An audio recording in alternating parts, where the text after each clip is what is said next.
Welcome back. Well, we're having sort of a combined segment here today. Both are going to be talking about the Energy Task Force. We have Sue Margolis, who is with United. She's on the United board. And we have Steve Leonard here today, who chairs the Energy Task Force. They had a meeting a couple days ago. We're kind of go over that and talk about some highlights. So first, I'd like to welcome Sue. Thank you. And the meeting is something that is it once a month now, or is it every couple? It's twice a month. Yeah, that's every 2 months. Bi-monthly. Oh, bi-monthly. Okay. So a lot went on at the meeting, and this really covers, you know, when you think about the Energy Task Force, it encompasses a lot. I mean, from street lighting to charging your vehicles to air conditioning, everything, right? Everything. Yeah. All the buildings, we're really worrying about everything. Yeah. All the energy usage in the whole village. Yes, that's true. The task force consists of 2 directors from each of the 3rd, United, and GRF, and there are excellent people on the board. They're chartered to identify and recommend investments in energy, technology, which is a big area, that address safety, economics, and environmental issues. So you can see it covers a huge range of things. We discussed on September 4th the car situation. We received a report that shows that United has 66, probably more, pure electric cars and 298 hybrids. So you can see they're moving in here. Yes. The village as a whole has over 180 electric cars. And you'd be asking yourself, what advantage is it to have a recharging facility available in the village if you don't have an electric car? Because here we're spending money on it. Well, the charging stations will be available to your visiting relatives who may have one. And in fact, my early investigation of charging facilities was motivated by one of our United Mutual members who called me to say her son has a Tesla, and where can he charge his vehicle conveniently for the trip home. In any case, for all of us who may be stuck in traffic and worried whether the gas exhaust in the car in front of us is going directly into our air conditioning ducts, seeing no exhaust pipe on the car in front of us must be a bit of a relief. So we all benefit. We have new EV chargers behind the community center that are up and running. And these were put in at a reduced cost using a grant, which gave us 75% of the money we needed to get them. There are 3 level 3s and 2 new level 2s added. The level 3 chargers will cost more. The level 2 charger rate now is 17 cents for a resident and 30 cents for a non-resident. The level 3s right now is 25 cents for a resident and 40 cents for a non-resident. So they're really very well balanced in the money. EV cars are relatively new on the market. In fact, they're use electric charge to propel themselves, so the new infrastructure has to be put in place, and that's one of the problems we have. Level 1 charging happens when you charge electric vehicle with your usual charger included with the car. It can be plugged into a standard 120 volt outlet, just like a golf cart, assuming the line supports typically 12 to 16 amps, with no other devices on the line at the time of charging. They will charge the batteries rather slow, often 4 to 6 miles per hour, so it's a slow charge. So 12 hours, you get your 48 miles, which most of the batteries, most of our driving in the area require only that. Level 2 chargers, usually purchased by the drivers or installed by installed locally, will have the same type of plug into the vehicle, but the outlet facility needs to be a 240 volt, which is like your dryer or your stove. So these are much higher power, and they require more amperage and may charge the car in 5 or more times faster. So in 2.5 hours, you get your 48 miles. So that's why the level 2s in our area are really worth having. Level 3 chargers are only commercially available. You can't buy them for your home. And unfortunately, there's just not one standard as yet plug at the vehicle. Also, many electric cars may only be charged at level 1 and 2. The advantage is very fast charging, Right, so yeah. there is a definite advantage. If you've paid your yearly fee and prefer to use the level 2 and 3 chargers at the community center, you can get a prorated refund now that we have enough charging at the community center. Also, remember that if you're caught charging in your carport without an EV sticker, there is definitely a fine for that and your golf cart as well. At the time, EV car owners can only charge in the carports at level 1, and there's some problems with more than one car charging at the same time. Hopefully, we'll be able to use the extra electricity from the laundry rooms since we replaced the water heaters to smaller and more efficient models to put in level 2 chargers within the community, not only at the community center. We know the number of electric cars will increase by over 6% per year, and that every car maker will be introducing an electric car next year. Most car makers already have more than one model. United has 19 different models in already. Unfortunately, the database on the electric cars is incomplete, so we'll be working to get a complete picture by cul-de-sac in order to determine the best way to address the infrastructure. I own a plug-in hybrid, and I think it's wonderful. On the highway driving where the internal combustion may come on, I'm getting 45 to 60 miles per gallon. So you can see it's cost effective. We've had it since last November, and we've only filled the 7-gallon gas tank once, and we've driven over 5,400 miles. So you can see the cost difference. Yeah. And there's very little maintenance on these cars as well, because the engine and there isn't a real maintenance problem. Right. We have 47 miles charged, so most of my driving is local and on electricity. We're lucky that there are 2 golf carts only in our carport, no other EV cars, so we have no problem charging it. If you're planning to buy a car, you should look into the new hybrids and EV cars. I want to report on some of the other things that were United topics. The conversion to save money by using LEDs for lighting is completed in United, so we are getting all the cost savings on that.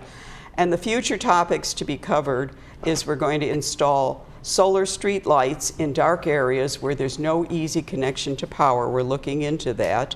And the current electrical infrastructure and where we will increase power will be needed, where we can need to put it in so we can get more electric cars. Do you have an electric car? Well, my wife has a hybrid electric. Okay. Yeah, she has the Ford Fusion Energy. And my older daughter has the C-Max by Ford, which is, they're basically the exact same engine.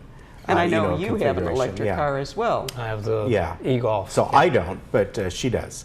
So she doesn't plug it in. Our garage is storage. And so for her to plug it in, we park outside, and she does do it now and then. But her commute is half of, and mine isn't that far. Hers is half of mine.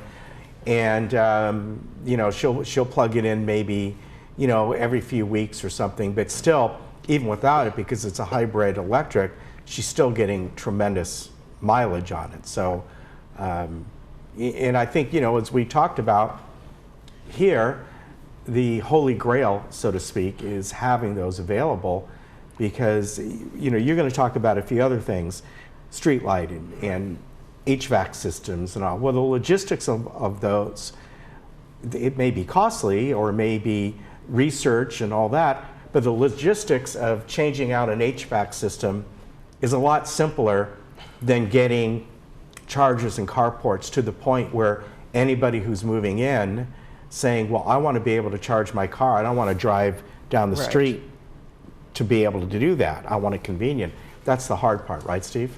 Well, I mean, we've been looking at this for almost 6 years. Yeah. And the level 1 charging in the carports was just designed to be a temporary. That's right. Because at one point we only had 2 or 3 plug-in vehicles Yeah. going back 5 years ago. Now we've got 180 in just a short 5-year period of time. So you can see the adoption of this coming on, on an Yeah. exponential basis. The level 2 chargers, as she said, you can put on about 24 miles of charge on a level 2 Yeah. charger, depending on which vehicle you have. And then the level 3s are like 9 times. So you can put on hundreds of miles within a very short And period the of level time. 3s are basically like at the Tesla operated charging stations. Correct. Am I right? Correct. At Right, this point, that's- Yeah. like the ones we're seeing out Yeah. here these are 2s, right? No, those are threes. 3s. Oh, they are 3s. Those are okay. Those are the 3s. All right, but as you know, you've said it's not all consistent. I know the Tesla charging, their adapter is different, although they come with an adapter. Yeah, they can use But- that charger. Right. No, not quite. They can't use the level 3s Okay. unless they buy a special adapter, which adapter. is like $450. Yeah, that's what I mean. You can buy. Yeah. The Tesla seems- itself wants to does do their come own. with an adapter from Yeah. a Tesla plug to what we have on the level 2s. Okay. So they could use those. Okay. On the level 3s, there's 2 different standards. There's the CHAdeMO, which is used by Kia and a few other manufacturers, and then the, I think it's the CSS is what they call it, which is used by Volkswagen and Chevy and the rest of the manufacturers. And the important thing about the level 3 chargers are that these are 62.5 kilowatt chargers. Okay. They can deliver a lot of electricity very quickly. But the cars that have the level 3 connections on them have their own restriction about how much power that they can process at one time. So for example, my e-Golf will only pull 36 kilowatts, even though the charger can put out that amount. The larger cars that are coming forward now will be able to take 100, 150, and even 200 kilowatts. Right. And the level 3 chargers that we have back here are like blade computer systems, so that we can increase them from 62 to 96 or 128 later if we have that kind of need. Yeah. So one day we'll get into the topic of figuring out the kilowatt hour because it's confusing because in very our confusing. minds we want to think miles per gallon. it's pretty simple. Yeah. It's 4 miles per kilowatt hour Okay. as an average kind Okay. of thing. So if you have a car that has a 50 kilowatt battery in it, 4 miles is about a 200 mile range. Okay. If you have a car like mine that has a 30 kilowatt battery, 30 times 4 miles is 120. Okay. She has a 11 kilowatt Kilowatt battery, battery. so she's got, or 12, so she's got about 48 miles worth of range. Okay. So it's, it's all over the place a little bit, but you're Yeah. right. I mean, people. It is, when you look at that sticker, I know especially on a hybrid electric, it can be very confusing. Right. Looking at that. Well, because they give you some in MPE, Yes, MPGE, right. which means basically nothing to Right, anybody right. looking at So it. let's get on to, you want to kind of go over some of the discussions you had at the task force meeting that goes beyond just the Chargers, plugins yeah. and chargers. Yeah. So we had 7 different issues or 8 different issues in oral discussions. What happens at the task force meeting is we always are presented with a project log from staff. And that covers the infrastructure projects going on in United, Third, and in GRF, if they're energy related. So we go through that project log, and they do that in each one of the M&C committee meetings for Okay. United, Third, and Right. GRF every time they have a meeting, but we're brought up to date, and that's how that happens. There's also a streetlight outage report that is generated primarily for Third, because Okay. Third bought their own streetlights, and they have a contract with Siemens on that now. Yes. But their lighting around the walkways on the 3-story buildings, they didn't buy those streetlights. They were not in the contract. Okay. So they're more the lights as you approach a 3-story building. So SCE is still responsible if there's a problem with Okay. those. So you have 2 different Yeah. things kind of pushing and pulling there. Sue mentioned the electric vehicle report, and we're going to be continuing to work with staff on trying to get that updated in a manner that we have actual numbers rather than just ballpark. Okay. So that, and then in the oral discussions, the first thing we talked about was the mission statement of the task force, because there have been some policies put in by VMS regarding the acquisition of information and how that kind of works. So we had a conversation about how does the task force get the information, because we're not a board. Right. So we kind of went through that. Okay. On the EMS systems, we touched upon the Melrock presentation the last time I was here.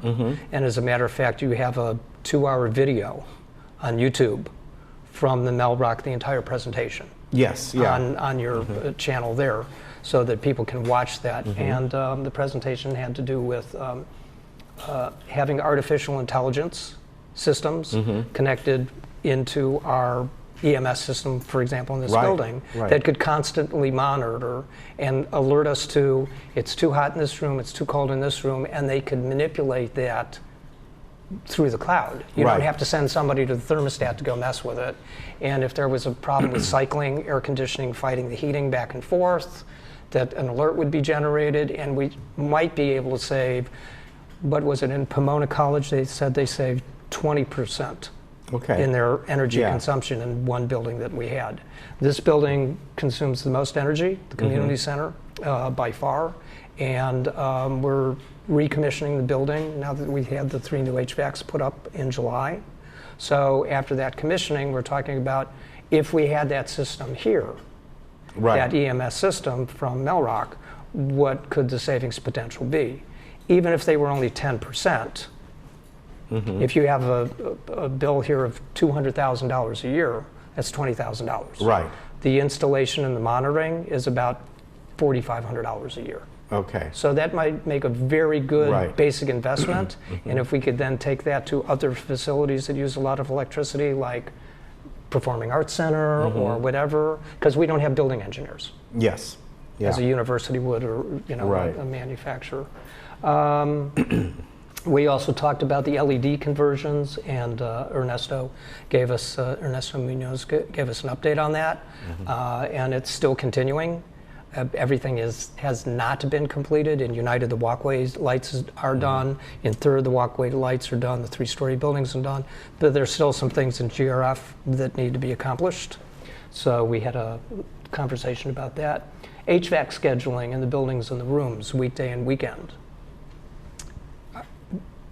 Some weeknights, do we only have 3 or 4 people in the gym downstairs in this building? Should we rethink the hours and only have it open until 8 p.m. on class nights, Tuesdays, Thursdays, etc.? And then on Monday, Wednesday, and Friday, maybe it closes up at 6 p.m. So we're not using all those resources all the time. That's an example. Then we talked a little bit about the potential for GRF to have some solar PV. We had that report from the consultants that was brought forward, and we talked a little bit about this last time I was on. And but that was more in line of the combination of solar PV with battery systems. Okay. So now that we've seen those costs, we're starting to have a conversation about, well, if we take the battery component out of that and just rely on our diesel generators for backup, what would that leave for solar as a cost analysis for ROI? And is this something that will make some sense for GRF going forward? Okay. So that was a little bit different. Then, and one of the residents came forward with a plan to put a dome up with solar on it to use so that 2,000 people could go to a event, and so using the area. Always we're discussing the area behind the community center, and it was an interesting proposal of putting a dome up or a cone up so they could have musical events there and cover the roof with solar panels. Oh, okay. although the discussion went to, well, is it going to cost $1 million to have an outdoor amphitheater? Yes. And then the other thing is, if you're just covering the stage area, you're not going to have very much surface area to have a large solar plant. Right. And we know from the United and the Third solar plants, which were just about 800 kW DC, which produces about 1 million kilowatts for each of the respective mutuals, right? Saving hundreds of thousands of dollars. Right. If you just put a small system out there that just barely scratches the surface for this building, and you also have Clubhouse 7. Yes. So you probably need a megawatt system here, not a very small system. Right. But it was an interesting thought. Yeah. But it's really not for us. That's really more for GRF, Recreation Department, and CAC to sit down and say, yeah, do we want to spend $1 million to build another outdoor amphitheater? Right. And we all know how excited people are because we're spending $2 million Right. to upgrade the Performing Arts Center. So hot topic kind of thing. Discuss the tennis building cooling. Richard Palmer, who's a director from GRF, who's an HVAC expert, wanted to discuss using an evaporative cooling system rather than HVAC. But as Ernesto said, the GRF board has already funded the project and approved it in its existing form. So Richard had his opportunity to talk about it. Okay. Car registrations, yes, that goes back to Right. how do we maintain accurate information on the growth of electric vehicles so we know what to do, where to put level 2 chargers in the cul-de-sacs. And then, yes, the level 2 charging in United and Third Mutuals, we're having a consultant look into that. But I think we have a pretty good idea of what we need to do and how we need to roll it out. It's just where do you roll it out and when, Right. depending on the adoption rate of the vehicles and the densities in the cul-de-sacs. Yeah. If you're going to have one sure. car in one cul-de-sac, you're not going to put a level 2 charger in. If you have 5 or 6, then you're going to say, now there's a need. Okay. Like to look at, for sure. Oh, So your next meeting is in November 6th, I November believe? 6th, is that it? Yes. Okay.